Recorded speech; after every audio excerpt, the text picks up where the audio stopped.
So hello everyone. आज की class में जैसा कि आप सभी को पता है हमने 6th क्लास की सीरीज़ शुरू करी है हिंदी मीडियम के लिए मैथ्स की। तो आज की क्लास में हम अध्याय 3 देखेंगे, संख्याओं के साथ खेलना। ठीक है, तो इसमें कुछ पॉइंट्स हैं।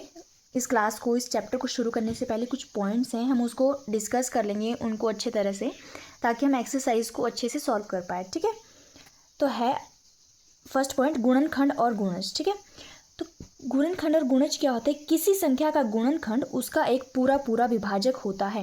मतलब विभाजक मतलब जो पूरी तरह से विभाजित हो जाए।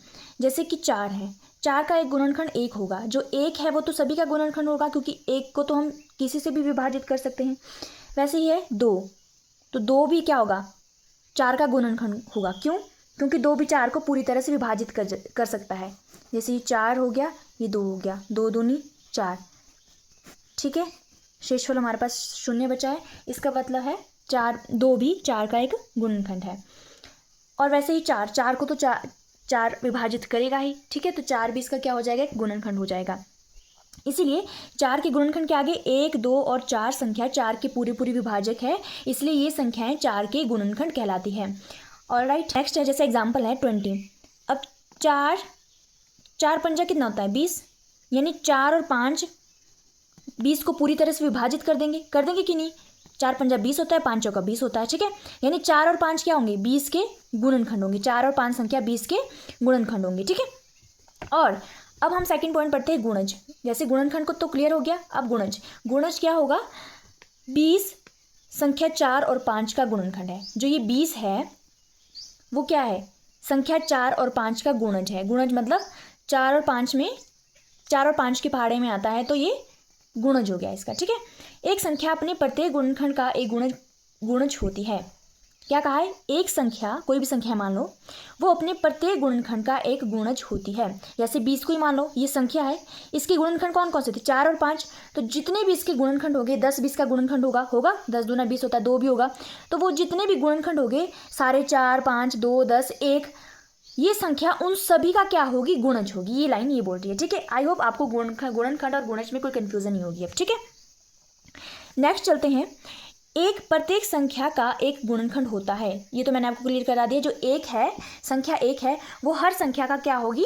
गुणनखंड होती है। जैसे 1 गुणा 3 क्या होगा? 3 की गुणनखंड हो जाएगी। 1 गुणा 1 की गुणनखंड होगी। 1 गुणा 8, 1 गुणा 5, 1 गुणा 10, किसी भी कर लेना, किसी की भी, मतलब एक सबके साथ विभाजित हो जाता है, पूरा विभाजक बन जाता है, तो मतलब ये सबका गुणनखंड हो जाएगा। ठीक है, अब कुछ हमारे पास इंपॉर्टेंट पॉइंट्स हैं, हम इसको डिस्कस कर लेते हैं। जैसे नंबर 1 है, प्रत्येक संख्या स्वयं अपना एक गुणनखंड होती है। वो तो होगी। अब जैसे 7 है, अब 7 क्या होगी? 7 खुद को विभाजित कर सकती है पूरा। हाँ, 7 एकम 7।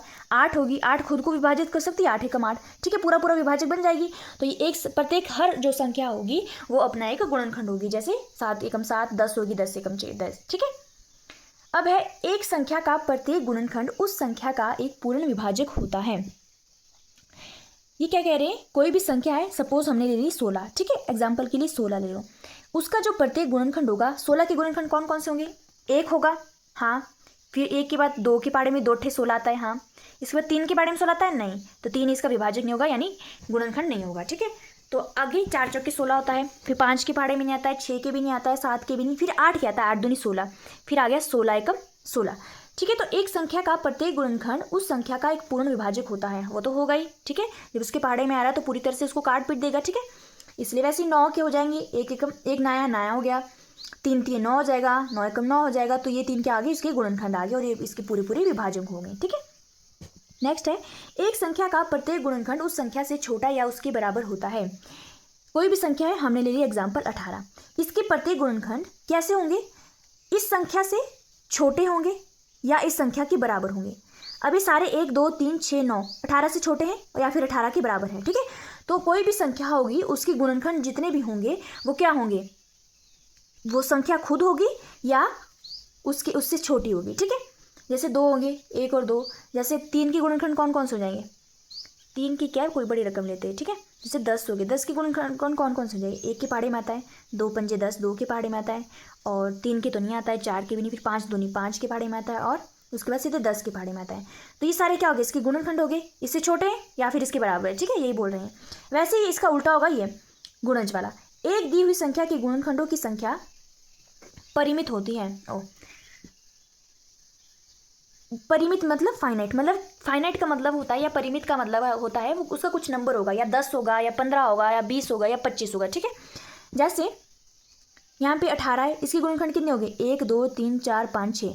6 इसके 8 के गुणनखंड कितने हो गए? 1 2 3 4 4। यानी इसकी फाइनाइट नंबर है, एक नंबर है कि हाँ इसकी 6 होगी, 1000 होगी या 10 होगी या जितनी मर्जी होगी, ठीक है। तो इसका एक नंबर है, ठीक है। नेक्स्ट क्वेश्चन है, एक संख्या का प्रत्येक गुणज उस संख्या से बड़ा या उसके बराबर होता है, ठीक है। जैसे इसमें था गुणनखंड में क्या होगा? प्रत्येक गुणनखंड उस संख्या से छोटा होगा या उसके बराबर होगा। वैसे एक संख्या का प्रत्येक गुणज उस संख्या से बड़ा होगा या उसके बराबर होता है। एग्जाम्पल जैसे 7 हो गया, तो 7 के गुणज क्या हो गए? वही हो जाएंगे जो 7 की पहाड़ी में आते हैं। जैसे 7 एकम 7, 7 दूनी 14, 7 21, 7 चौका 28, 35, और 7 का पहाड़ा तो अनगिनत इनफाइनाइट चला जाएगा। तो ये होता है, ठीक है। इससे ये अंक होगा या फिर उससे बड़ा होगा, इससे छोटा नहीं होगा, ठीक है। चलिए नेक्स्ट पॉइंट है, एक दी हुई संख्या की गुणजों की संख्या अपरिमित होती है। हाँ वो तो होगी, इसमें कोई फाइनाइट, अपरिमित मतलब इनफाइनाइट, उसका कोई भी नंबर नहीं होगा, ठीक है। जैसे एग्जांपल है 5, इसके गुणज कौन कौन से होंगे? 5 एकम 5, 5 दूनी 10, 5 से 15, ठीक है। गुणज का मतलब एक सिंपल लैंग्वेज में आपको बताऊं कि उसका पहाड़ा समझ लो, क्यों आगे ये याद रखना है कि गुणज क्या होता है। किसी संख्या का गुणज या तो वो संख्या होगी या उससे बड़े अंक होंगे, और उससे बड़े अंक कौन से? जो उसके गुणनखंड को पूरी तरह से विभाजित कर देंगे, ठीक है। तो जैसे सिंपल लैंग्वेज में ये मान लो कि ये 5 का पहाड़ा है, 5 एकम 5, 5 दूनी 10, 5 से 15, ऐसे 5 के पहाड़े तो अनगिनत चले जाएंगे, तो ये अपरिमित होगी, ठीक है।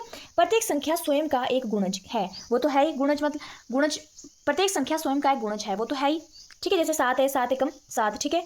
विभाजित कर रहा है 12, 12 एकम 12, ठीक है।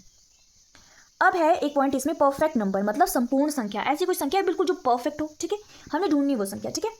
अब जैसे वह संख्या जिसके सभी गुणनखंडों का योग उस संख्या का 2 गुना हो एक संपूर्ण संख्या कहलाती है। जैसे 6 और 28 हमारे पास संपूर्ण संख्या है। ये क्या बोल रहे हैं?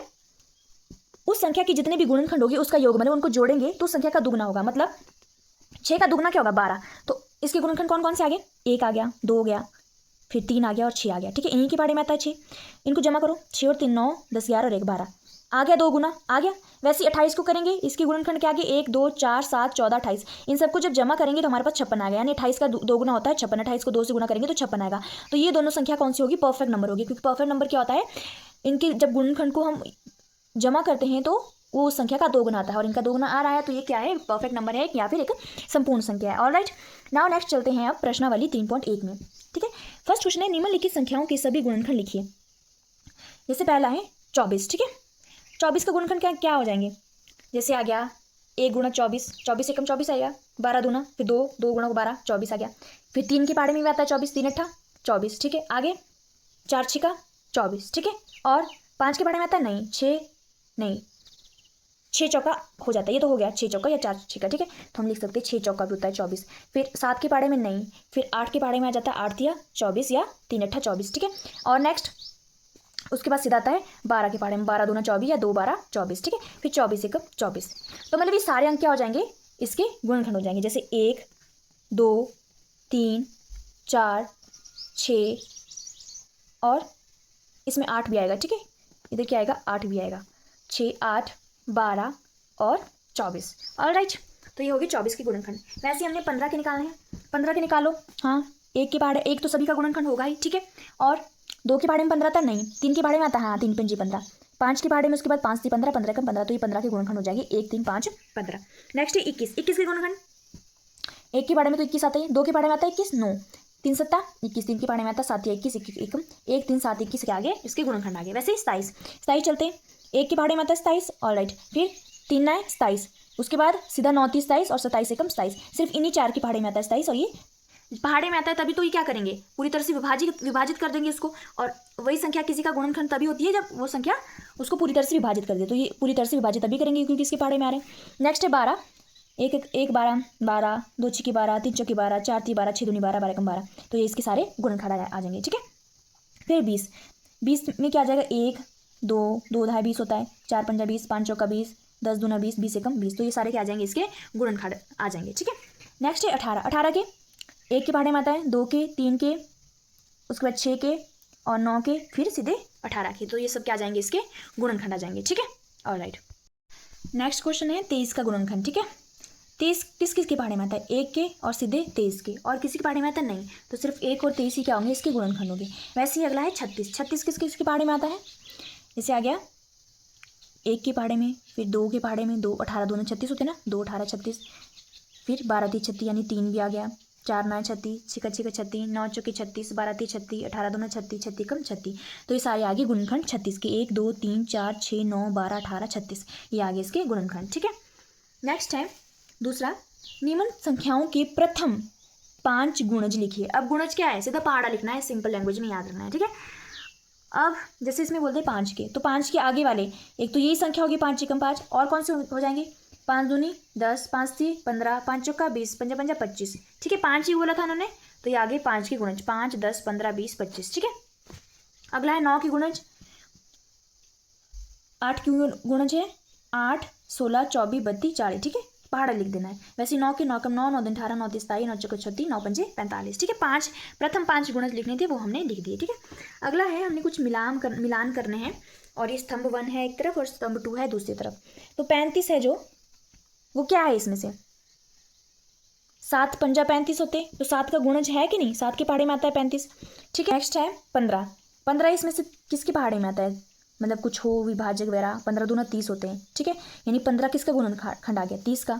वैसे ही 16 16 8 दूनी 16 होता है, यानी 8 का गुणज आ गया। वैसे ही 20 क्या है? 20 का गुणनखंड ऑब्वियस है 20 हो जाएगा। ठीक है, वैसे ही 25 दूना 50 होते हैं, यानी 50 क्या आ जाएगा? ये 50 क्या है? इसका 50 का गुणनखंड है 20, ये 25। ठीक है, नेक्स्ट है 4th क्वेश्चन, 9 के सभी गुणज मतलब 9 का पहाड़ा आगे याद करें जो 100 से कम हो। ठीक है, हमने पहाड़ा आगे तक गिना, जैसे 9 कम 9, 9 दूनी 18, 9 तीस 27, 9 चौका 36, 9 पंजे 45, 9 छके 54, 9 सत्ते 63, 9 72, 9 नाम 81, 9 धाए 90 और 90, लेकिन उन्होंने बोला 100 से कम, तो 11 9 धाए 90 हो गया। अब 9 को 11 से गुणा करेंगे आगे तो 99 आ जाएगा। ठीक है, तो ये सारे आगे 100 से कम 9 के गुणज।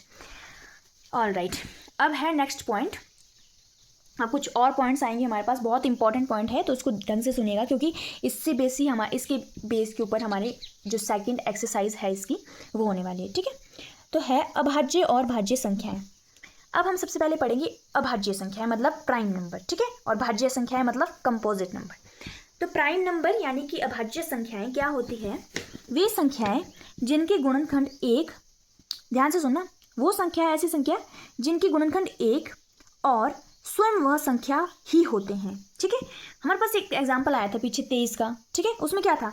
या फिर गुणनखंड 1 हो या स्वयं वो संख्या हो, तो वो कैसी संख्या कहलाती है? अभाज्य संख्या कहलाती है। जैसे एग्जाम्पल आगे 2 3 5 7 11, यानी 2 की कितने गुणनखंड है? 1 तो है जो सबका गुणनखंड होगा, और है कोई ऐसा जिसके पहाड़े में 2 आता हो? सिर्फ 2 ही है, तो या फिर 1 है या फिर वो संख्या खुद है।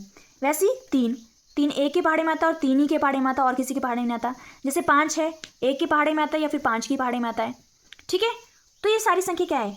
इसके गुणनखंड सिर्फ खुद है और 1 है। ठीक है, या फिर 1 या फिर स्वयं वह संख्या है, तो वो संख्या क्या कहलाती है? अभाज्य संख्या है। वैसे जो भाज्य संख्या होगी वो बिल्कुल अपोजिट होगी भाज्य संख्या की, मतलब जो संख्या बचगी वो सारी क्या हो जाएगी? भाज्य संख्या। मतलब वे संख्या है जिनके 2 से अधिक गुणनखंड होते हैं, मतलब जिनके गुणनखंड होंगे, जिनके जो काफ़ी संख्याओं के पहाड़ों में आएगी। ठीक है, जैसे 4 होगी, 4 किस किस के पहाड़े में आता है? 1 2 के पहाड़े में आता है, 2 दूनी 4 और 4। ठीक है, तो इसके 2 से ज़्यादा गुणनखंड होते हैं। वैसे 6 हो गया, 1 2 3 6। ठीक है, ये सारे क्या आ गए? इसकी ज़्यादा 2 से ज़्यादा गुणनखंड आ गए। वैसे 8 9 10, तो ये क्या हो जाएगी? भाज्य संख्या है। ठीक है, अब आती है सम संख्याएं। सम संख्या यानी इवन नंबर्स क्या होती है? वे संख्याएं जिनका गुणज 2 हो। सीधी सी बात है, जो 2 के पहाड़े में आती है वो क्या होती है? सम संख्याएं। याद रखना, जो 2 से पूरी तरह से विभाजित हो जाए उसको क्या बोलते हैं? सम संख्याएं। जैसे 2 4 6 8 10 12 14, 2 के पहाड़े में आते सारे, 2 कम 2 2 3 4 2 3 6 2 6 8 2 पंजे 10 2 6 12 2 7 14 2 2 8 16 2 9 18 2 ढाई 20, फिर 2 को 21 से गुना कर देंगे। ऐसे ऐसे करके कितना, जितनी भी संख्या होगी इनफाइनाइट तक जो 2 से विभाजित हो जाएगी पूरी तरह से, वो क्या आ जाएगी? सम संख्या। और जो इसके अलावा बचेगी संख्या वो क्या आ जाएगी? विषम संख्या, यानी ऑड नंबर्स, इवन ऑड। ठीक है, ऑड नंबर्स क्या आ जाएगी? जिन संख्या का गुणज 2 ना हो। जैसे कौन कौन सी बचेगी? एक तो 1 बचेगी, फिर 2 तो सम संख्या है, अगली 3 4 सम संख्या आ जाएगी, अगली 5 इवन नंबर, 6 7 9 11 ठीक है। जो संख्या बचेगी मतलब जो 2 से विभाजित नहीं होती है वो क्या आ जाएगी, विषम संख्या आ जाएगी। ठीक है। अब कुछ पॉइंट्स हैं, जैसे सबसे छोटी, 2 सबसे छोटी अभाज्य संख्या भी है जो कि एक सम संख्या है। मतलब सबसे छोटी सम संख्या कौन सी हो जाएगी, 2, और साथ में सबसे क्या हो जाएगी, एक इकलौती अभाज्य संख्या है। क्या है, सबसे छोटी अभाज्य संख्या है और सम संख्या भी है। ठीक है। वैसे 2 के अलावा सभी अभाज्य संख्याएं विषम है।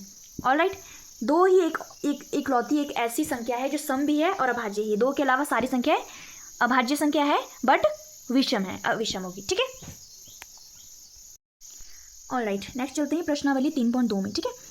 आगे बताया है कि बताइए कि किन्हीं 2 संख्याओं का योग सम होता है या विषम होता है यदि वे दोनों, नंबर 1 है विषम संख्या हो या सम संख्या हो। अब हमने बताना है कि सम संख्या होती है, विषम संख्या। पहला केस हमारे पास है विषम संख्या। विषम संख्या मैंने बता दी जो 2 से विभाजित होती, जैसे 1, 3, 5, 7। ठीक है। तो 2 संख्या ले लो, विषम संख्या ले ली, 1 और 3। इन दोनों को क्या करना है, योग बोला इन्होंने करने के, क्या आ जाएगा 4। क्या 4 क्या है, एक सम संख्या है, तो हमारे पास क्या प्राप्त होती है, सम संख्या। वैसे ही 7 विषम संख्या है और 3 भी विषम संख्या है, तो 7 और 3 को जमा करेंगे तो क्या मिलती है हमें, 10। यानी 10 क्या है, एक सम संख्या है, यानी 2 से विभाजित होती है तो एक सम संख्या आ जाएगी, यानी सम संख्या प्राप्त होती है।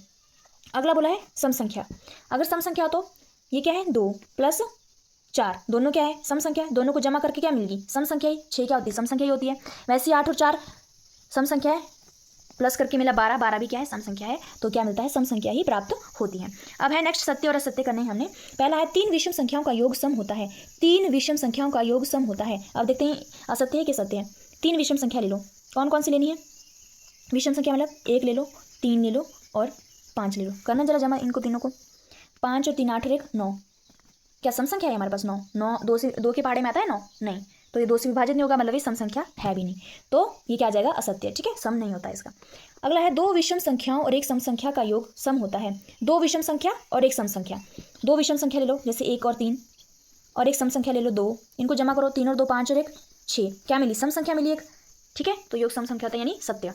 अगला है 3 विषम संख्याओं का गुणनफल विषम होता है। एक गुणनफल बोला है, गुणा कोई भी 3 विषम संख्या, 3 ले लो और 5 ले लो, 1 3 5 विषम संख्या है, 5 3 15, 15 कम 15, गुणनफल क्या आ गया 15। 15 क्या है, विषमी संख्या होती है, तो विषमी होता है, यानी सत्य आ गया। ठीक है। अगला है यदि किसी सम संख्या को 2 से भाग दिया जाए तो भागफल सदैव विषम होता है। अगर किसी सम संख्या को 2 से भाग दिया जाए, सम संख्या आ गई 10, इसको 2 से भाग देना जरा, 2 पंजे 10, हमारे पास तो शेषफल बचता ही नहीं है, क्योंकि जब सम संख्या है तो 2 से तो पूरी तरह से विभाजित हो जाएगी, तो भागफल हमारे पास क्या आ जाएगा, विषम, सदैव विषम नहीं होता है। अच्छा, भागफल मतलब शेषफल नहीं बोला इन्होंने, भागफल, हाँ भागफल हमारे पास विषम आया है, लेकिन ये सदैव नहीं होगा। अब जैसे कोई और एग्जाम्पल लेते हैं, मैं और एग्जाम्पल लेती हूँ, ठीक है, इसको मिटाते हैं। कोई और एग्जाम्पल लेते हैं, अब जैसे मान लो 16, अब है 2, ये बोलते हैं सदैव मतलब हमेशा, 2 8 16, भागफल क्या है 8, 8 तो सम संख्या है, तो ये क्या आ जाएगा, असत्य। अगला है सभी अभाज्य संख्याएं विषम है, ये तो सत्य है, हमारे पास एक अभाज्य संख्या है 2, वो क्या है, सम है। ठीक है, तो यह सत्य। अभाज्य संख्याओं के कोई गुणनखंड नहीं होते। ऐसा किसने बोल दिया, अभाज्य संख्या कौन सी होती है, जिनका गुणनखंड या फिर 1 हो और खुद वो संख्या हो, तो क्या आ गया, असत्य आ गया, इसके गुणनखंड होते हैं। ठीक है। 2 अभाज्य संख्याओं का योग सदैव सम होता है। 2 अभाज्य संख्याएं ले लो, कौन कौन सी, 2 ले लो और 3 ले लो, अभाज्य संख्या है दोनों, कैसे, इन दोनों के मतलब किसी की पहाड़ी में आती है, नहीं, इन दोनों की गुणनखंड क्या है, या फिर ये संख्या है और या फिर 1 है। ठीक है, 1 और यही संख्या है दोनों, तो इनका क्या करना है हमने, योग सदैव सम होता है, करना है इन दोनों को जमा, 3 और 2 5, नहीं सदैव तो नहीं होता भी, मतलब हमारे पास एक केस मिल गया, ये विषम है संख्या। ठीक है, तो सदैव सम नहीं होगा, हमेशा सम नहीं होगा, तो असत्य आ जाएगा। अब है केवल 2 ही एक सम अभाज्य संख्या है, सत्य, हाँ ये तो मैंने आपको पढ़ा दिया है। सभी सम संख्याएं भाज्य संख्या है, असत्य। क्यों, सम संख्या जैसे 2 है, ये क्या है, भाज्य संख्या है, नहीं, 2 तो क्या है, भाज्य संख्या है, तो क्या आ जाएगा, असत्य। 2 सम संख्याओं का गुणनफल सदैव सम होता है। कोई भी 2 संख्या ले लो, सम संख्या, जैसे ले ली हमने 2 और 4, दोनों सम संख्या है, दोनों का गुणनफल सदैव सम होता है, हाँ ये तो हो गई, 4 दूनी 8, ये हमेशा ही क्या होगा, सम होगा, तो सत्य। 8 क्या है, सम संख्या।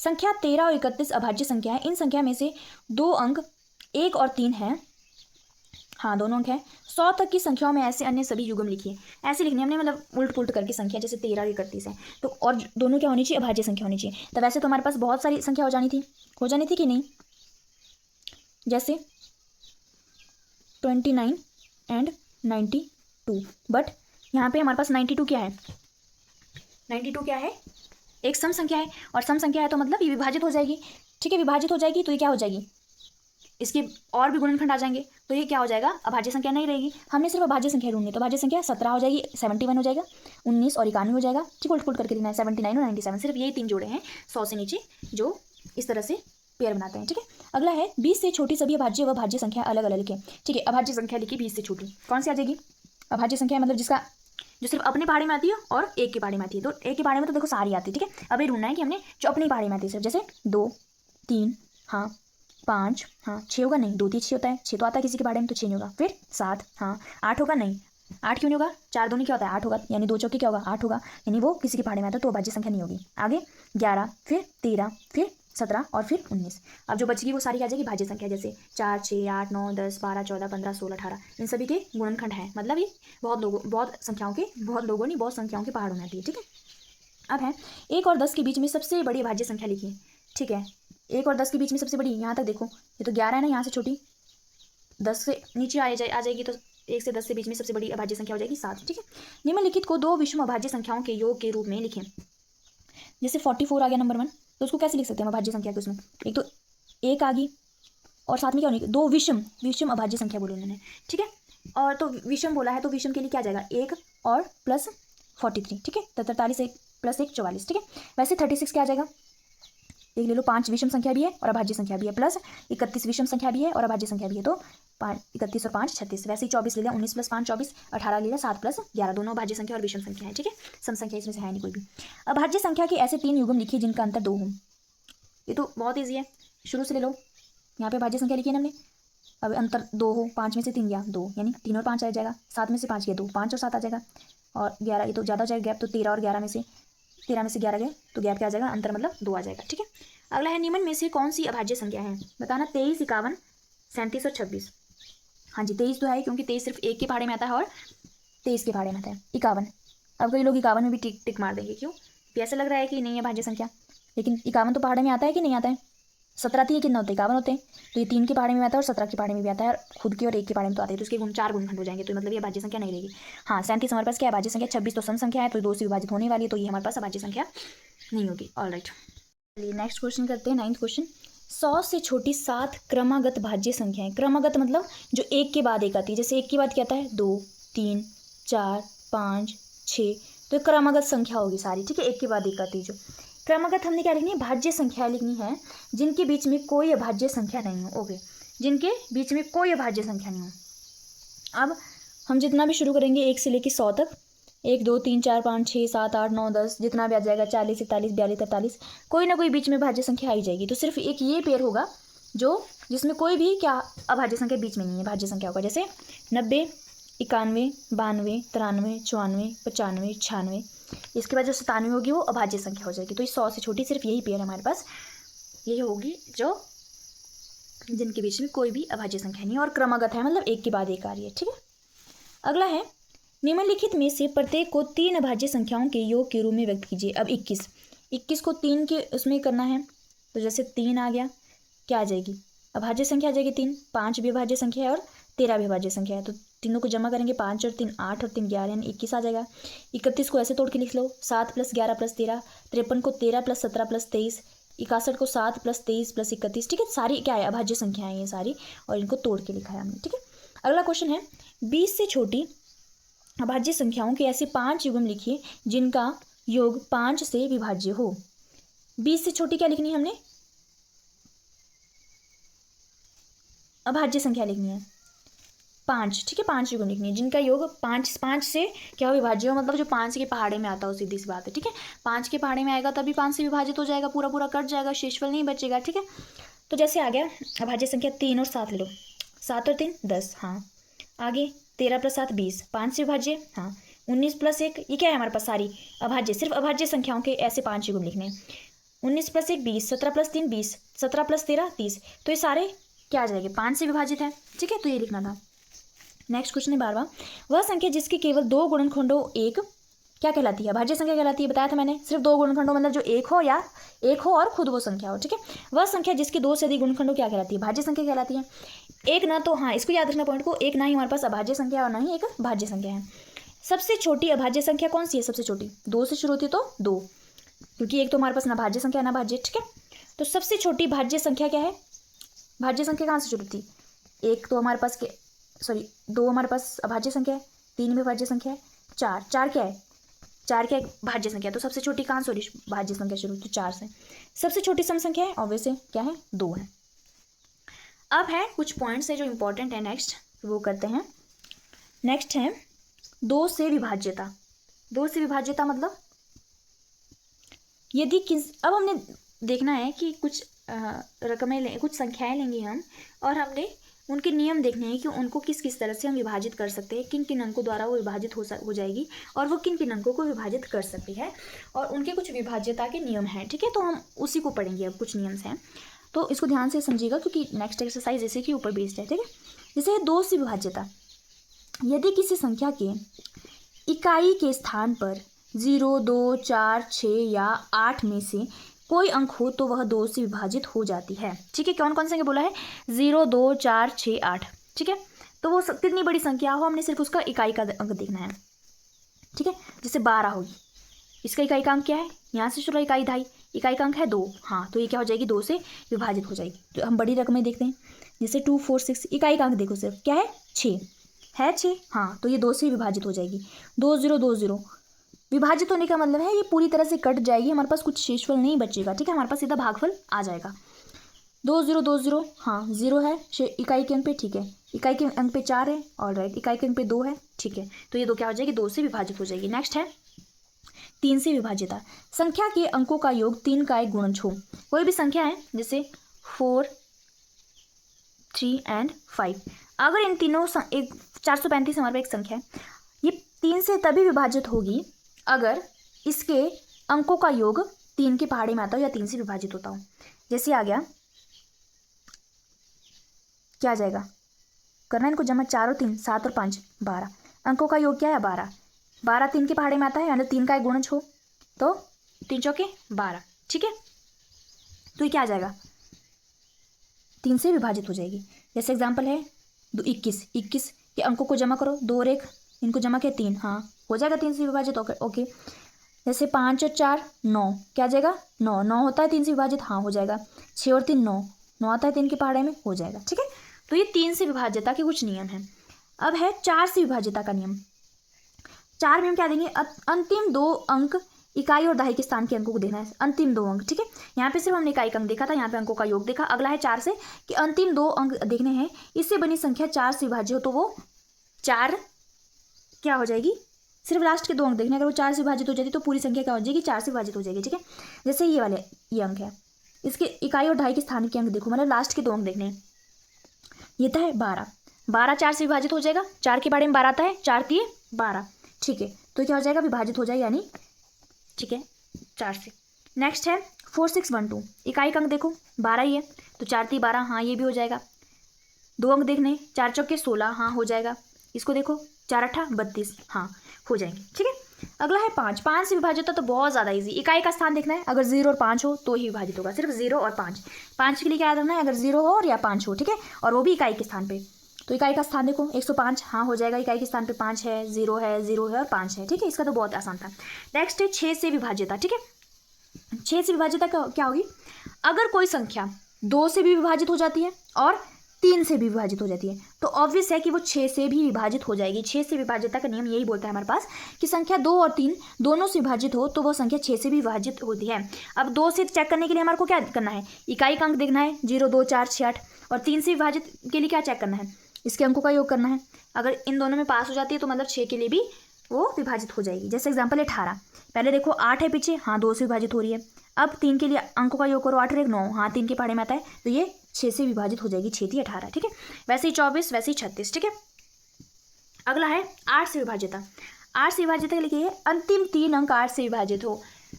हमने क्या देखना है इसमें? ना 2 अंक देखने हैं ना 1 अंक देखने, सीधे 3 अंक देखने हैं, सीधे 3 अंक, ठीक है।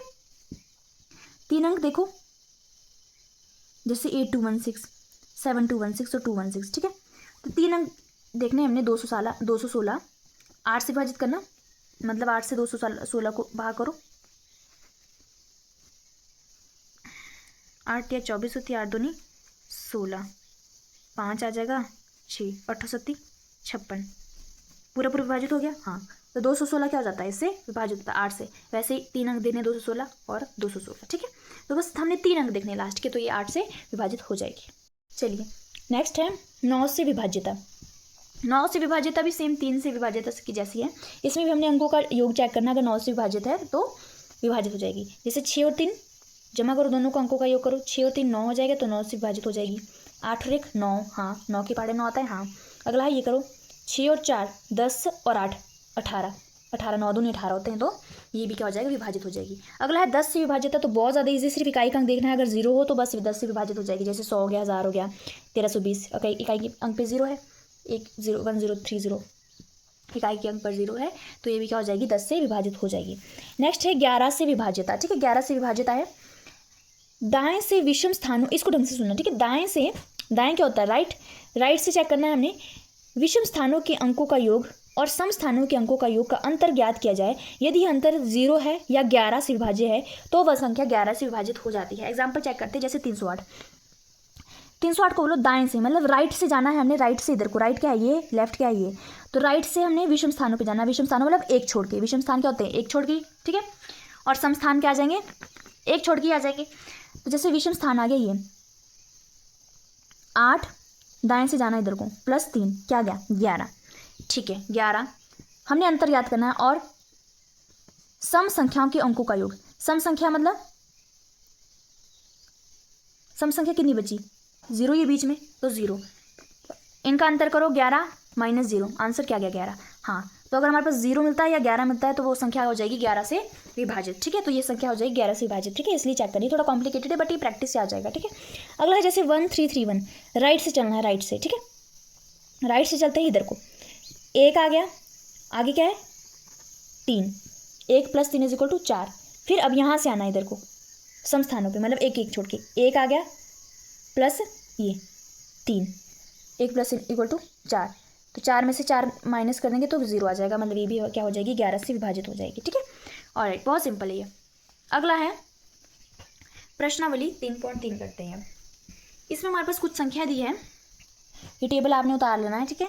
जैसे दी है 128 और चेक करना है कि 2 से विभाजित होती है कि नहीं।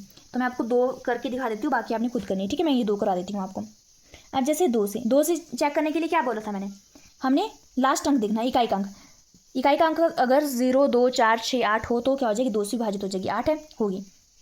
अगला है 3 के लिए क्या देखना है, अंकों का योग, यानी 8 9 10 और 1 11, तो 11 3 के पहाड़े में आता है नहीं, तो ये क्या हो जाएगी, नहीं, 3 से विभाजित नहीं होगी, इसलिए कट लग गया यहाँ पे।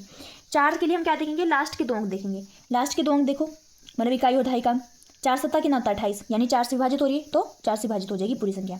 अगला है 5 से लिए क्या देखना है, इकाई का अंक 0 होना चाहिए या फिर 5 होना चाहिए, है नहीं, तो ये नहीं होगी। 6 के लिए क्या देखना है, अगर 2 और 3 से हो जाएगी तो हो जाएगी, ये सिर्फ 2 ही से हो रही, 3 से तो नहीं हो रही है, तो 6 से भी नहीं होगी।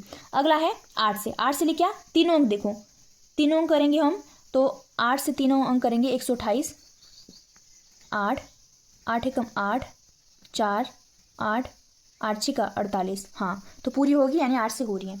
अगला है 9 कैसे चेक करेंगे हम, 9 के लिए अंकों का योग बोला था, तो 2 और 1 3 8 11 तो 9 के पहाड़े में आता नहीं है, तो ये 9 से नहीं होगा। अगला 10 के लिए क्या देखना है, सिर्फ इकाई का अंक अगर 0 हो तो है नहीं, तो ये भी नहीं होगा। 11 के लिए क्या देखना है, इधर से जाना, इकाई के अंक से जाना है ना, मतलब राइट से दाएं इस तरफ को, तो राइट से हम जब गए यहाँ पे तो ये आ गया 8 और 1 9, ठीक है 9। अब इस तरफ से आओ तो सिर्फ 2 बच जाए, तो 9 में से 2 गया, कितना बचेगा 7 तो 11 के पहाड़े में नहीं आता, तो ये इससे नहीं होगा, ठीक है। नेक्स्ट करा देती हूँ, हाँ 0 है इकाई के अंक पे तो 2 से हो जाएगा। अब अंकों का योग करो, 9 9 18, 3 6 18 होता है, मतलब विभाजित हो जाएगा, तो 3 से हो जाएगा। 4 से होगा, लास्ट के 2 अंक 90 4 के पहाड़े में नहीं आता ना, ये 4 से विभाजित होगा, तो ये नहीं होगा। 5 0 और 5 होना चाहिए अंक पे, 0 है तो 5 से हो जाएगा। 6 2 और 3 से हो रहा है तो 6 से भी हो जाएगा। फिर 8 से 3 अंक देखने नहीं होगा है, ठीक है, जब हम इसको कैलकुलेट करेंगे तो नहीं होगा। 9 से अंकों का योग देखो, 9 9 18, 9 9 है तो 9 से तो हो ही जाएगा, ठीक है। अगला है 10 से, लास्ट में क्या आना चाहिए 0 है तो है, हो गया 10 से। अब 11 से चेक करो, चलना इधर को, राइट से इस तरफ विषम संख्या पे एक छोड़ के एक, तो एक 0 आ गया और एक 9 आ गया, इन दोनों को जमा करके आया 9। आगे सम संख्या के लिए क्या बचा, सिर्फ 9, मतलब बीच पे क्या बचा, बीच में 9 बचा, 9 में से 9 गया 0 या 11 आ गया तो 11 से विभाजित हो जाता है, ठीक है। बाकी वैसे ही अपने सारे के सारे चेक करने हैं, ठीक है। आंसर शीट आपको ये मिल गया है। अगला है सेकंड क्वेश्चन, कौन सी संख्या 4 से विभाज्य है और कौन सी संख्या 8 से विभाज्य है। इसमें चेक करना है। 4 से के लिए लास्ट अंक देखो, हाँ 18 चौके 72 होता है तो चल पड़ेगी 4 से, पर ये 8 से नहीं होगी, ठीक है तीनों। वैसे ये जहाँ पे डबल टिक लगे मतलब 4 से भी हो जाएगी और 8 से भी हो जाएगी, आपने चेक करना है, ठीक है। ये 4 से होगी, ये 4 और 8 से हो जाएगी, ये 4 और 8, ये 4 से होगी, ये 4 और 8 से विभाज्य है, ये 4 से होगी और ये किसी से नहीं होगी, ठीक है। अब जैसे नेक्स्ट चलते, कौन सी संख्या 6 से विभाज्य। 6 से विभाज्य होना का मतलब है वो संख्या 2 से विभाजित होनी चाहिए और 3 से भी। तो सबसे पहले तो जो सम संख्या है, हाँ सम संख्या मतलब 2 से विभाजित है, तो 4 है यहाँ पे इकाई के अंक पे, यानी 2 से विभाजित हो रही है। और 3 से विभाजित के लिए हम इसका क्या करेंगे, अंकों का योग, 4 और 4 8 और 1 9 और 9 18 19 20 और 7 27, यानी 3 9 क्या होता है 27। 3 से विभाजित हो रही है और 2 और 3 से विभाजित होगी तो 6 से भी विभाजित हो जाएगी, यानी 6 से विभाजित हो रही है। वैसे सारे चेक करने हैं और जो है ये और ये क्या है 6 से विभाज्य है। अगला है कौन सी संख्या 11 से विभाज्य है, ठीक है। जैसे हम ये वाला करते हैं तो इकाई के अंक पे क्या है 5, सॉरी राइट से हमने जाना है विषम संख्या पे, मतलब 1 छोड़ के 1, 5 1 छोड़ के 4, 5 और 4 9, माइनस अंतर किसका करना है, यहाँ से आना है 5 और 4 9, 0 आ गया तो 0 और 11 आ जाएगा, तो ये 11 से क्या हो जाएगी विभाजित हो जाएगी। वैसे ही अब ये बड़ी संख्या वाला करते हैं, बड़ी संख्या का करते हैं ये वाला, ये भी विभाजित है, ये भी जिन पे टिक लगते हैं ये आपने चेक करना है, ठीक। मैं 1 2 आपको चेक करके बता देती हूँ। जैसे राइट से जाएंगे यहाँ पे 8 और 3 11, एक अंक किया गया, 8 और 3 11, फिर एक साथ 17 और 0 यानी 17 ही बचा, माइनस अब यहाँ से आओ इधर को, जो अंक बच गए 7 और 1 8 और 9 17, 17 माइनस 17 0, यानी ये 11 से विभाजित हो गया। वैसे ये सारा चेक करना है, ठीक है। चलिए फिफ्थ क्वेश्चन देखते हैं, रिक्त स्थानों में सबसे बड़ा अंक तथा सबसे छोटा अंक लीजिए जिससे संख्या उससे विभाजित हो जाए, ठीक है। अब है जैसे ये आ गया, ये 3 से विभाजित करनी है हमने, तो सबसे छोटा अंक लिया सबसे पहले हमने 2, ठीक है। 1 लिया तो एक से अंकों का योग करने पे हमारे पास 3 से विभाजित नहीं हो रही थी। अब 2 लेते हैं तो 6 7 8 9 10 7 17 और 4 21, ठीक है। 21 क्या आते हैं 3 के पहाड़े में आता है 3 7 की, यानी 3 से विभाजित हो जाएगी, ठीक है। अगला ले लेंगे सबसे बड़ा अंक और सबसे छोटा अंक बोला है, तो सबसे बड़ा अंक ले लिया 8, इनको जमा किया तो ये क्या आ जाएगा 3 से विभाजित हो जाएगा। वैसे ही यहाँ पे भी 0 ले लिया सबसे छोटा और सबसे बड़ा 9 ले लिया और इनको जमा किया जब अंकों का योग को, तो ये क्या हो गया 9, इससे 3 से विभाजित होगी। अगला है रिक्त स्थानों में ऐसा अंक लिखिए ताकि संख्या 11 से विभाजित हो। ये भी आपने करनी है प्रैक्टिस, जैसे मैंने बताया 11 तो बता दिया किससे विभाजित होता है, और यहाँ पे 8 आ जाएगा, यहाँ पे 6 आ जाएगा, ठीक है।